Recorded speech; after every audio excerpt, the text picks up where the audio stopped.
Tuesday, September 24th, everybody. It's Andy Smith from Royal LePage, Kelowna. Welcome to Coffee with Andy. Today, we are at Tacklebox Coffee Shop. Rustic Reel, the hybrid brewery coffee shop thingy they have going on in the North End, down near Sandhill Winery. Just a gorgeous early fall day. Still t-shirt weather, and there's people hanging out here all day doing homework, working. It's the office. It's yeah, it's just a great vibe going on here. Last week, for the week ending on the 22nd, September 22nd, we had 32 residential sales. On the shape of it, not so great, but more than the week before and more than the same week in 2023. So things are kind of getting a little bit better, not as at the pace that we'd like to see, but kind of better. We're seeing a lot more price reductions nowadays, and we're seeing a lot more listings expire and relist at lower prices. Median sale price has dropped slightly so far year to date from $950,000 down to $942,000. Excuse me, yeah, $942,000. That represents less than 1%. So more or less holding steady, which is pretty good, considering that there are 11% fewer sales compared to 2023. Year to date, we've sold 1,443 homes compared to 1,630 in 2023. So we're down about 180. It doesn't look like we're going to catch up. We could. We have a full quarter. We could if we, are ahead 15 sales every week, and we're ahead about 3 or 4. So we really have to up our game moving into the fall. But certainly could happen. With just under 2,000 homes on the market, there's 1,995 homes for sale. We're still in a buyer's market. The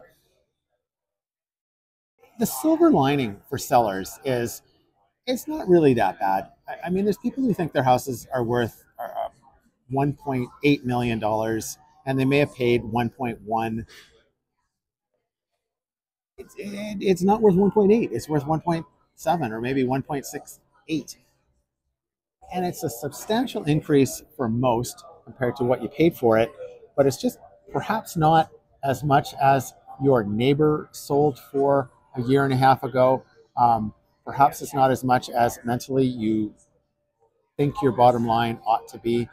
But houses that are priced well, I promise you, are selling. It's that kind of market. You really have to get right close to where market value is before you're generating showings, offers, and closings. Number quickly on apartments, they've dropped off a bit. Just the number of units for sale has dropped off a bit. Just a few weeks ago, it seems there were over 800 for sale, and now we're almost sub 7. There's 705 apartments for sale. That number's just coming down. And of the 700 for sale, 241 are vacant. So goodness me, that's more than 1 in 3 have no one living in them. They're not generating any revenue. There's no tenants living in them. The taxes are being paid, the strata fees are being paid, the insurance is being paid at a higher rate than what it would be if someone was got a horsefly coming at you, Kira. It's right. Okay, get your goodies over there.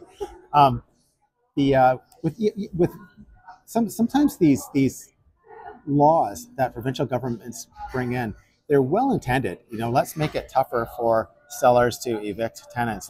Let's make it tougher to raise rent, increase rents, and it's well intentioned. It really is. I mean, I'm not going to go on an anti-government rant, but what actually happens is sellers at some point just say, "My gosh, a 12-month penalty if I don't evict my tenant properly." There's just the laws have become so draconian that people, landowners, homeowners, landlords are just saying, I really don't want to do this anymore. I'll do this in Calgary. I'll do this in Palm Springs. I'll do this in Yuma, Arizona, St. Helena, California. I can buy property there and rent it out to tenants there.